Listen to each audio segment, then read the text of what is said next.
Ma famille m'a invité au mariage de mon frère après m'avoir coupé de leur vie pendant des années à cause d'un petit incident, qui n'est plus vraiment petit aujourd'hui puisque sa femme vient tout juste de faire annuler le mariage. Il y a quelques jours, je suis allé au mariage de mon frère et tout a mal tourné. Même le mot « mal » ne suffit pas à décrire à quel point la situation a dégénéré. C'était bien pire que ça. Et c'est de ça que je veux parler, parce que mon histoire avec ma famille est compliquée. Ma famille dit que tout est de ma faute, mais moi, j'ai l'impression de m'être simplement défendu face à une embuscade. En gros, mon frère et moi ne nous parlions plus depuis presque 6 ans. C'était pareil avec mes parents, même s'ils me souhaitaient au moins mon anniversaire et m'envoyaient parfois des messages pour les fêtes. Mais c'était le seul contact que j'avais avec eux pendant tout ce temps. Je n'avais pas le genre de relation qu'ils avaient avec mon frère. Il n'y avait pas de dîner toutes les 2 semaines. Je n'étais pas invité aux événements familiaux. La seule fois où je voyais vraiment ma famille, c'était lors de mariages, de baby shower ou de fêtes organisées par d'autres membres de la famille. Donc clairement, pendant 6 ans, ils m'ont mis à l'écart et pratiquement effacé de ma propre famille à cause de mon frère, à la suite d'un seul incident survenu il y a 6 ans et qui a tout détruit. J'ai 30 ans aujourd'hui et mon frère en a 28. Il y a 6 ans, il a décidé d'abandonner ses études universitaires et l'a annoncé à nos parents pendant le dîner de Thanksgiving. Ils ont été très compréhensifs avec lui. Moi, je trouvais ça fou, parce qu'il n'avait aucun plan pour l'avenir. Il disait simplement qu'il voulait quitter l'université parce qu'il ne pensait pas que c'était fait pour lui. Il se sentait destiné à de plus grandes choses dans la vie, et je n'avais aucune idée de ce que ces grandes choses étaient censées être. En tant que sœur aînée, je pensais pouvoir lui donner des conseils réalistes au lieu de gonfler son ego comme le faisaient nos parents. Plus tard dans la soirée, j'ai donc essayé de lui parler. Je lui ai dit que ce n'était pas une bonne idée et qu'il devrait probablement reconsidérer sa décision. Tout le monde n'a pas la chance d'aller à l'université, et lui la gâchait sans aucun plan solide. Si tu m'avais dit que ta start-up venait de recevoir un investissement de 100 millions de dollars, d'accord. Mais là, on aurait dit une décision prise pour ne pas rater un nouveau jeu vidéo ou quelque chose du genre. Il m'a répondu qu'il avait déjà décidé. J'ai essayé de le convaincre du contraire, mais au bout d'un moment, il a explosé et m'a dit qu'il n'avait pas besoin de conseils de vie venant d'une ratée comme moi. Ça n'aurait pas dû me surprendre, mais ça l'a fait. En vérité, même avant ça, la relation entre mon frère et moi était déjà devenue compliquée. Je pense que ça a commencé quand il avait environ 16 ans et qu'il a réalisé que nos parents le préféraient et qu'il pouvait pratiquement tout se permettre. Avant ça, il ne s'en rendait pas compte, ou peut-être qu'il ne savait pas comment en profiter. Avant, on s'entendait plutôt bien, même si, bien sûr, on se disputait parfois. Mais après ça, il est devenu insupportable. Il est devenu très arrogant et sûr de lui, et j'ai arrêté de passer autant de temps avec lui. Quand je suis parti à l'université, on se parlait à peine. Donc, honnêtement, j'aurais dû anticiper sa réaction quand j'ai essayé de lui donner des conseils, et comprendre que ça ne ferait que le pousser davantage à abandonner ses études et à faire ce qu'il voulait, au lieu d'au moins terminer son diplôme. Malgré tout, j'ai été surprise et franchement blessée, parce que je ne me voyais pas comme une ratée. Dans ma tête, je m'en sortais plutôt bien. J'avais obtenu mon diplôme quelques mois plus tôt et j'avais déjà commencé à travailler. C'était l'un de ces emplois débutants qu'on décroche juste après l'université, mais au moins j'avais un emploi et je comptais gravir les échelons petit à petit. Mais simplement parce que je ne gagnais pas énormément d'argent juste après mes études et que je vivais avec plusieurs colocataires pour économiser sur le loyer, il estimait que je méritais l'étiquette de « raté ». Ça ne m'a pas plu du tout. On s'est donc violemment disputé. On s'est insulté mutuellement et je lui ai dit qu'au moins, ce que j'avais était à moi, et que je n'avais pas besoin de dépendre de nos parents financièrement comme lui. Et c'était vrai. Nos grands-parents avaient payé mes frais de scolarité, et ils faisaient la même chose pour mon frère. En dehors de ça, tout l'argent dont j'avais besoin, je le gagnais moi-même. Je travaillais à temps partiel. Je faisais tout ce qu'il fallait pour subvenir à mes besoins et je ne dépendais généralement pas de mes parents pour l'argent. Mais je ne pouvais pas en dire autant de mon frère, parce que, alors que j'avais essayé de travailler l'été, même au lycée, pour gagner mon propre argent et être indépendante au lieu de compter sur nos parents, lui n'avait jamais fait le moindre effort. Et nos parents ne l'avaient jamais poussé à faire ce qu'il m'avait toujours demandé de faire. Bref, je lui ai dit que c'était lui le dépendant, que c'était lui qui devrait avoir honte, et que le vrai raté, c'était lui. Ça l'a profondément touché, et quelques minutes plus tard, nos parents sont arrivés et m'ont dit de m'excuser. Je me suis aussi disputé avec eux, parce que leur façon de le favoriser constamment au détriment de moi m'avait épuisé. J'en avais assez, et je suis parti. Je pensais qu'avec le temps, les choses se calmeraient et qu'on finirait par s'arranger, mais ce n'est jamais arrivé. Et voilà comment on en est arrivé là. Mon frère et moi ne nous sommes pas parlé pendant 6 ans après ça, même si on se voyait lors de certains événements familiaux. Mes parents et moi parlions encore, mais ils étaient distants, probablement parce qu'ils ne voulaient pas contrarier mon frère. J'ai fini par accepter la situation, parce qu'honnêtement, plus le temps passait, moins il semblait probable que je répare un jour ma relation avec ma famille. Ce n'est pas que je ne me sentais pas mal, parce que si, mais je ne voyais rien que je pouvais faire, puisque je ne pensais pas que c'était à moi de porter la responsabilité ou que la dispute était de ma faute. Bref, il y a quelques semaines, j'ai reçu une invitation au mariage de mon frère. Je savais qu'il était fiancé, mais le fait qu'il m'invite m'a surprise. C'était sûrement une décision de dernière minute, et j'ai presque refusé parce que j'avais l'impression d'être une invitée par obligation, une pensée de dernière minute. Mais ensuite, mes parents m'ont appelé pour me dire que mon frère avait hésité, et que c'était pour ça que l'invitation avait tardé. Ils voulaient vraiment que je vienne et ont même passé mon frère au téléphone. Il m'a personnellement demandé d'être là. Il avait l'air plutôt aimable, et mes parents semblaient sincères, donc je n'avais aucune objection. C'est comme ça que je me suis retrouvé au mariage. Et ce n'est qu'une fois sur place que j'ai réalisé que j'avais fait une énorme erreur. Dès mon arrivée, dans les premières secondes, les gens ont été choqués de me voir, puisque notre dispute n'était un secret pour personne. Puis, après la cérémonie, ma famille est venue me voir et j'ai cru que tout allait bien se passer et que nous allions enfin régler nos différends. Mais au lieu de ça, devant toute la famille, ils ont commencé à se moquer de moi et à me rabaisser. Tout le monde était extrêmement mal à l'aise, parce que personne ne s'attendait à ça. Même moi, j'étais stupéfaite, parce que, même si leur ton se voulait léger, je voyais bien qu'ils ne plaisantaient pas vraiment et qu'ils pensaient chaque mot. Ils ont ressorti la dispute d'il y a des années et ont commencé à se moquer de moi, en soulignant que mon frère était devenu un homme d'affaires à succès, tandis que moi, je peinais encore à me faire un nom dans la même entreprise. Pour être clair, ce n'est pas tout à fait vrai. Je travaille toujours dans l'entreprise où j'ai commencé, mais j'ai clairement évolué et progressé. Je suis beaucoup mieux payé aujourd'hui et je ne suis absolument plus au même niveau qu'à mes débuts. Certes, je n'ai peut-être pas ma propre entreprise comme mon frère, mais je gagne bien ma vie et je suis à l'aise financièrement, alors je ne sais pas d'où tout ça sortait. Ensuite, ils ont commencé à se moquer de moi non seulement parce que mon frère avait une carrière réussie, mais aussi parce qu'il était maintenant heureusement marié et sur le point de fonder une famille, tandis que moi, je n'avais même pas de petit ami. Parce que, si c'était le cas, j'en aurais sûrement amené un, vu que j'avais clairement un, plus un. Bref, ils plaisantaient sur toutes ces choses blessantes. Au bout d'un moment, j'ai compris que le plan depuis le début avait été de m'inviter uniquement pour pouvoir m'humilier devant tout le monde et se venger de cette stupide dispute d'il y a des années. J'étais furieuse. Je n'ai plus pu me contenir et j'ai dit à mon frère qu'il était toujours le même raté qu'à l'époque, et qu'il venait de me donner raison en faisant de son propre mariage une scène centrée sur moi et notre dispute. À l'expression de sa femme, j'ai tout de suite compris que rien de tout ça n'avait été discuté avec elle, parce qu'elle avait l'air complètement choquée et restait là, mal à l'aise, sans savoir quoi faire. Je l'ai mentionné aussi. Je lui ai dit que tout ce qu'il faisait, c'était prouver à quel point il était un énorme raté. Il ne m'insultait pas, il se ridiculisait lui-même. Je l'ai insulté avec tout ce qui me passait par la tête. Puis je me suis tourné vers mes parents et je leur ai dit qu'ils étaient des ratés qui avaient toujours préféré mon frère à moi, et que maintenant ils avaient créé un idiot arrogant, narcissique et sans cervelle, exactement comme eux. Ensuite, je me suis retourné et je suis parti. Plus tard, plusieurs membres de la famille qui étaient présents m'ont dit qu'après mon départ, tout le monde était complètement perdu et ne savait pas quoi faire. Mais ensuite, les gens ont commencé à réaliser à quel point la situation était grave et ont dit à mes parents et à mon frère exactement ce qu'ils en pensaient. Ils ont essayé de se défendre en disant qu'ils plaisantaient et que j'avais tout mal interprété, mais personne ne les a crus. Les gens ont commencé à partir, et ceux qui sont restés ont assisté à une dispute entre mon frère et sa femme.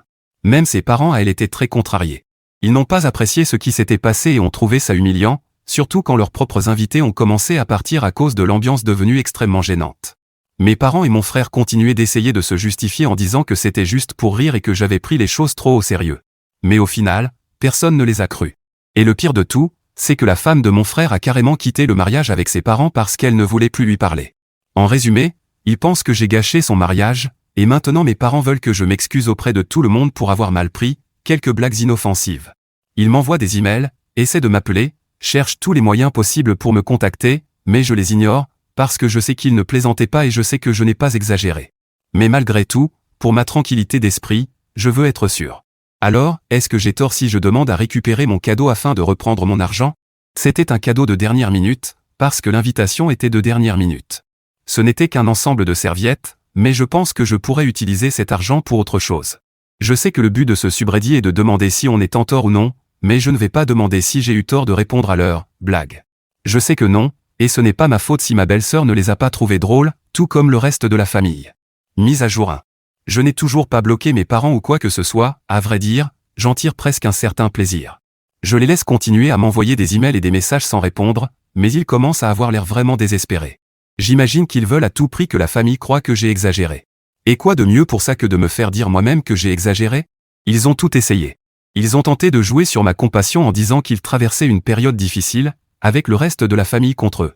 Ils ont même mentionné que mon frère et sa femme se disputaient déjà quelques jours après le mariage, qu'elle n'avait même pas emménagé avec lui, et qu'ils allaient probablement annuler leur lune de miel s'ils n'arrivaient pas à arranger les choses. Ils parlent même d'une annulation de mariage. Quand ça n'a pas marché, ils ont commencé à me rappeler tout ce qu'ils avaient fait pour moi. Mais ça m'a encore plus énervé, parce que ce n'est pas comme s'ils m'avaient rendu service. J'étais leur fille, ils étaient obligés de faire tout ça pour moi. Ils devaient m'envoyer à l'école, me laver, me nourrir, me protéger. Ce n'est rien d'exceptionnel, tous les parents font ça. Et s'ils n'en avaient pas envie et voyaient ça comme une faveur, ils auraient dû me donner à l'adoption ou, mieux encore, ne jamais m'avoir. S'ils pensent avoir accompli quelque chose d'extraordinaire simplement en étant présents et en faisant ce que tous les parents font, ils se trompent lourdement et sont complètement déconnectés de la réalité. Mais ils ne sont pas aussi stupides qu'ils en ont l'air, parce qu'ils ont compris que rien de tout ça ne marcherait avec moi. Alors ils ont commencé à essayer de s'excuser, mais très mal, parce que leur « excuse » était remplie d'accusations plutôt que de véritables regrets. Ils ont dit qu'ils étaient désolés de m'avoir blessé avec quelques blagues. Mais ce n'était pas quelques blagues et ce n'était pas des blagues. Peut-être que je suis bizarre, mais pour moi, des excuses sincères doivent venir d'un vrai remords, pas d'un reproche déguisé. Leur intention était de me faire mal, c'est pour ça que ça m'a fait mal, je n'étais pas trop sensible. Faire comme si je l'étais ne m'a pas aidé à leur pardonner ni à me sentir touché par le fait que la famille soit en colère contre eux. Ils pensaient pouvoir jouer avec les mots sans que je m'en rende compte, mais je ne suis pas stupide. Je n'accepterai pas des demi-excuses comme ça ne marche pas avec moi. De toute façon, je vais continuer à les ignorer, parce que je n'ai pas l'intention de leur pardonner, il est clair qu'ils ne feront jamais de vraies excuses. Oui, c'est mesquin et personnel, mais je m'en fiche. C'est ma stratégie, continuer à les ignorer. Et même si je recevais de vraies excuses, je ne les aiderai pas, parce qu'après tout ce qui s'est passé, un simple « pardon » est trop peu et arrive bien trop tard. Qui est-ce que j'essaie de tromper, de vraies excuses de la part de mes parents? Ça n'existe que dans les films.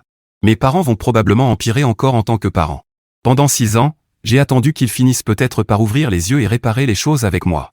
Une fois de plus, ils m'ont déçu. Ma famille n'a fait que me décevoir, alors qu'on m'excuse si je n'ai aucune confiance en eux. Mes parents pourraient mourir et revenir 3 jours plus tard que je n'aurai toujours aucune foi en eux. Donc, honnêtement, je me fiche complètement de ce qui arrivera maintenant. Je me fiche de leur image. Je me fiche de les protéger de quoi que ce soit. Ils peuvent faire ce qu'ils veulent désormais. Ils peuvent subir tout ce qui leur arrivera, parce qu'ils l'ont bien cherché. Je sais que le reste de la famille ne leur parle plus, et je pense que c'est une bonne chose. Ça leur apprendra une leçon dont ils ont vraiment besoin, on ne peut pas jouer avec les gens comme on veut et toujours s'en sortir sans conséquence. Mon frère, en particulier, a besoin d'apprendre ça. Je n'arrive pas à croire qu'il ait fait ça le jour même de son mariage, surtout sans le consentement de sa femme, parce que ce n'était pas seulement son jour à lui, c'était le leur. Ce n'est pas étonnant qu'ils ne se parlent plus maintenant. Et si elle a un minimum de bon sens, elle demandera probablement au moins une annulation du mariage. Mais je ne la connais pas, la première fois que je l'ai vue, c'était au mariage, et je ne sais rien d'elle.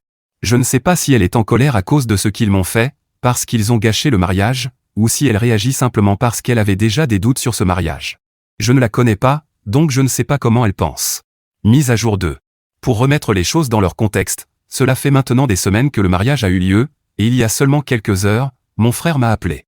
Mes parents m'avaient envoyé des messages sans arrêt jusqu'à il y a quelques jours. Puis, soudainement, tout s'est arrêté. Plus d'emails, plus d'appels inattendus, plus de messages. Ce calme était inquiétant, beaucoup trop. On aurait dit que quelque chose de pire se préparait. Comme dans un film d'horreur, quand tout devient silencieux juste avant que le tueur ne surgisse des buissons avec un couteau. Sauf que dans mon film, les méchants sont mes parents, et ils sont encore plus laids. Terrifiant. Ça va être difficile de dormir après avoir pensé à ça ce soir. Mais aujourd'hui, j'ai reçu cet appel de mon frère, il y a seulement quelques heures. Au début, je n'y ai pas vraiment prêté attention et je l'ai simplement bloqué. Mais ensuite, il a commencé à appeler depuis différents numéros, et je suppose qu'il a probablement demandé à ses amis d'appeler aussi, parce qu'il y avait énormément de numéros.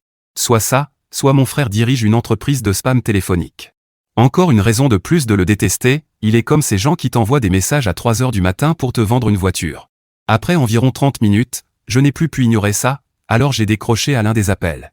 C'était lui à l'autre bout du fil, en train de hurler. D'abord parce que je n'avais pas répondu à son premier appel. Apparemment, son Altesse méritait qu'on lui réponde dès la première sonnerie. Personne n'aurait dû oser laisser sonner, encore moins le bloquer et l'obliger à utiliser d'autres numéros. Ensuite, il a dit que toute sa vie était ruinée et que, comme toujours, c'était de ma faute. Je lui ai répondu qu'il l'avait ruiné lui-même et qu'il devait assumer ses propres actes et en subir les conséquences, au lieu de chercher un bouc émissaire. Ça sonnait mieux dans ma tête que pendant l'appel, mais c'est ce que j'ai essayé de dire. J'étais sur le point de raccrocher quand il a dit qu'il avait déjà fait un énorme effort pour me contacter et que je ne devais pas raccrocher, parce que si je le faisais, il viendrait me voir en personne et que, dans ce cas, je n'aurais plus aucune échappatoire. À ce stade, non seulement j'avais des images de mes parents surgissant des buissons dans mes cauchemars, mais j'avais aussi de nouvelles raisons de dormir avec la lumière allumée. Et oui, je pourrais appeler la police, mais tu sais comment ça se passe dans ce genre de film. Soit la police arrive pile au moment où le générique défile et que le tueur a déjà massacré une demi-douzaine de personnes, en commençant par le couple qui s'est éloigné du groupe pour aller faire l'amour. Soit la police arrive à temps, mais comme ils n'ont jamais été formés pour affronter des tueurs de films d'horreur, ils se font surprendre et meurent pendant que le protagoniste hurle en voyant sa seule chance de survie se vider de son sang devant lui. Je ne pouvais pas prendre ce risque. Et puis, j'habite dans un quartier où les gens ne veulent pas de grosses scènes ou de drames, et quoi qu'il est en tête risquerait de causer des problèmes. Comme je vis seul avec mon chat, je compte parfois sur mes voisins, donc il est important que je garde de bonnes relations avec eux. Je ne sais pas comment ils savaient ça. Peut-être qu'ils ne le savaient pas et essayaient juste de l'utiliser contre moi, en pensant que ça nuirait à mon image d'une manière ou d'une autre. Mais ça a marché, et je suis resté en ligne. Je lui ai dit de se dépêcher, parce que je n'avais pas toute la journée à consacrer à ces problèmes et que j'avais prévu un marathon de films d'horreur pour la soirée. Oui, je sais, je suis un peu masochiste. Sa demande était que je parle à sa femme et que je la convainque que j'avais exagéré, que ce qui s'était passé au mariage n'était que des plaisanteries, et que ma peau trop sensible avait transformé une belle journée en désastre. Il voulait que je la convainque de revenir, parce qu'elle vit actuellement chez ses parents, et que tout ça a été de ma faute parce que j'étais trop susceptible. J'ai dit que je pouvais tout à fait faire ça, mais qu'il y avait un petit problème. Quand il m'a demandé lequel, parce qu'il s'attendait vraiment à ce que je le fasse, ce n'était pas une question rhétorique, je lui ai répondu. Je lui ai dit que rendre cette journée belle était impossible. Je pouvais lui parler, mais au final, elle se retrouverait quand même mariée avec lui, donc la journée serait forcément horrible. Honnêtement, je ne sais pas pourquoi il n'a pas trouvé ça drôle, lui qui est pourtant un grand connaisseur de blagues. On aurait pu croire qu'il apprécierait une bonne plaisanterie. Mais il a hurlé qu'il était sérieux et qu'il s'attendait à ce que je traite ça différemment. Je lui ai dit, tu veux être sérieux? Très bien, soyons sérieux. Puis je lui ai dit que je ne ferais rien de tout ça et qu'il devait régler ses propres problèmes, parce qu'en ce qui me concerne, tout ça m'était complètement égal. Je lui ai aussi dit que s'il se présentait chez moi, je n'appellerais pas la police et que ça empirerait encore plus les choses pour lui. Parce que je l'attendrais avec des pièges et des gadgets pour le neutraliser, afin que la police n'ait pas à vivre la fin habituelle des films. Après ça, j'ai raccroché et bloqué ce numéro. J'ai aussi bloqué tous les autres numéros qui m'avaient appelé, juste au cas où. Malgré ça, il a quand même réussi à m'envoyer un email disant que j'étais la personne la plus horrible avec laquelle il avait eu le malheur d'être apparenté. Il a écrit que si son mariage se terminait mal, ce serait de ma faute et que je devrais vivre avec ça pour le reste de ma vie. Je lui ai répondu que je pouvais très bien vivre avec. C'est assez ridicule, parce que je sais pertinemment que sauver une femme de l'idée de l'épouser est quelque chose dont on peut être fier. Je sais que ce n'est pas ma faute et que sa stupidité est son propre problème. Je n'arrive toujours pas à croire que mes parents nous aient élevés tous les deux et que je sois devenu comme je suis, tandis que lui est devenu comme il est. Mais en même temps, moi je vois mes parents pour ce qu'ils sont vraiment, et lui les voit comme ce qu'ils sont censés être, des parents. Mise à jour 3. Mes pires craintes se sont réalisées, mes parents se sont présentés chez moi et je n'avais toujours pas installé de tronc suspendu pour les écraser. Ça aurait au moins ralenti le tueur, même si le feu reste l'arme ultime. Mais ce n'est pas comme si je pouvais allumer un énorme bûcher dans ce quartier sans que tout le monde parle de moi ensuite. Au moins, ce n'était pas mon frère, parce que lui aurait été le boss final. Je suis sûr que s'il était venu, il aurait fait une scène. Tu ne le connais pas, mais il a la voix la plus stridente de toute la famille. Malgré tout, j'étais très proche d'appeler la police aujourd'hui, mais heureusement, ils sont partis avant que j'en arrive là.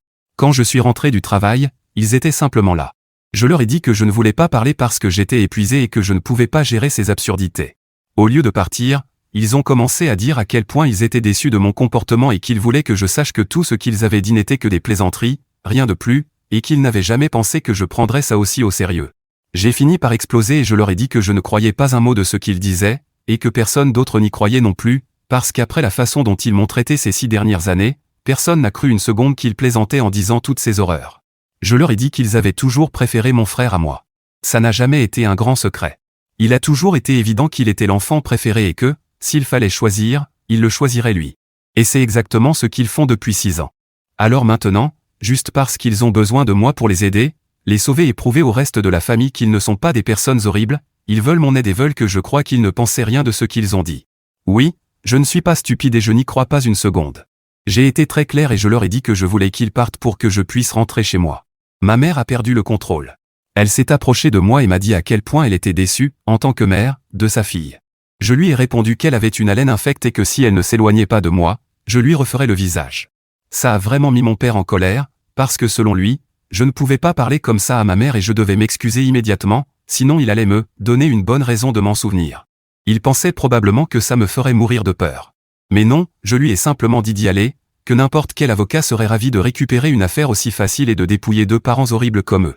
Puis je suis rentré chez moi pendant qu'ils continuaient à crier, et j'ai claqué la porte devant eux après leur avoir dit qu'ils avaient 10 minutes pour partir, sinon j'appellerais la police. Ensuite, j'ai pris une douche de 10 minutes. Quand je suis ressorti, ils étaient partis, donc je n'ai eu besoin d'appeler personne. Mise à jour 4. J'ai eu une conversation très intéressante avec la femme de mon frère. Bon, elle n'a pas été très longue. Mais j'en ai appris pas mal, au-delà du fait qu'elle allait faire annuler le mariage. Notamment, elle voulait en savoir plus sur ma relation avec mon frère et mes parents. Parce que ce malade lui avait raconté que je lui avais dit que mes contacts avec eux étaient limités parce que j'étais vexé qu'ils aient refusé de m'acheter une maison à la fin de mes études, et que je me sentais en droit qu'ils m'en achètent une. Mais que lui, dans un grand geste d'amour fraternel, m'avait invité au mariage pour faire la paix. Ce mensonge s'est effondré dès le moment où lui et mes parents ont commencé à se moquer de moi au mariage, et elle a compris que tout ce qu'il lui avait raconté était complètement faux. Et ce n'était pas la seule chose intéressante, mon frère, le brillant entrepreneur, le melon laste de la ville, travaillait en réalité pour son entreprise à elle. Elle avait très intelligemment exigé qu'il signe un contrat prénuptial avant le mariage. Je ne sais pas si ça sert encore en cas d'annulation, mais elle est clairement plus maligne que les premières personnes qui meurent dans les films d'horreur. Donc oui, je lui ai raconté la vraie histoire concernant mon frère, et c'était tout. Avant de raccrocher, elle m'a dit « Je vais mettre fin à ce mariage si vite qu'il n'aura même pas le temps de comprendre dans quel sens son cul est tourné. » Oui, elle est du sud et elle parle comme ça. Faites avec. Et oui, mon frère ne va pas aimer ça. Et oui, mon ex-belle-sœur a accepté de me renvoyer les serviettes. Elle va aussi rendre tous les autres cadeaux, ainsi que mon frère, soigneusement emballé, à mes parents. Mise à jour 5. Annulation du mariage, faite. Frère, furieux contre moi, très. J'ai récupéré un avoir dans le magasin où j'avais acheté son cadeau, et maintenant je ne sais pas quoi acheter parce que rien ne me plaît et que je voulais juste l'argent. Mais il n'y avait pas d'autre option, parce que la vie ne fonctionne pas comme ça. Je finirai probablement par racheter les mêmes serviettes, parce que les miennes sont vieilles et usées de toute façon. Le mariage est annulé et mon frère n'est plus le grand homme d'affaires qu'il pensait être. Pour les gens dans les commentaires qui m'ont péniblement corrigé, oui, je sais que Elon Musk était mal écrit. C'était le but, génie. Mon frère a envoyé un dernier email, probablement parce qu'il n'avait plus de numéro d'amis, ou plus d'amis du tout. Il a écrit que les gens comme moi, parce que dans sa petite tête, je suis la méchante, finissent toujours par être punis et que ce sera moi qui écrirai pour m'excuser. Mais qu'il allait me bloquer partout et ne serait pas là pour lire ça. Dommage, parce que je voulais vraiment qu'il voie ma réponse, qui était, finalement, avoir terminé ses études, ça n'a pas l'air si mal. Au moins, tu aurais un travail mieux payé pendant que tu chercheras une autre femme à qui voler une entreprise. Le pire, c'est qu'il n'était même pas propriétaire ni PDG de l'entreprise, il y travaillait simplement, alors que sa femme en avait toujours eu le contrôle total. Une entreprise qui, au passage, comptait 3 employés. Et je ne dis pas ça pour rabaisser son ex-femme, mais parce que lui pensait que travailler là-bas équivalait à posséder une immense multinationale. Le retour à la réalité est brutal.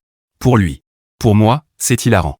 Les adieux ne sont pas aussi drôles, cependant, et à moins que mon frère ne se noie dans un lac et ne revienne avec un masque de hockey pour me hanter, ne vous attendez pas à d'autres mises à jour. Et si ça arrive, n'en attendez pas non plus, je serai probablement morte ou trop occupée à signer des contrats de film.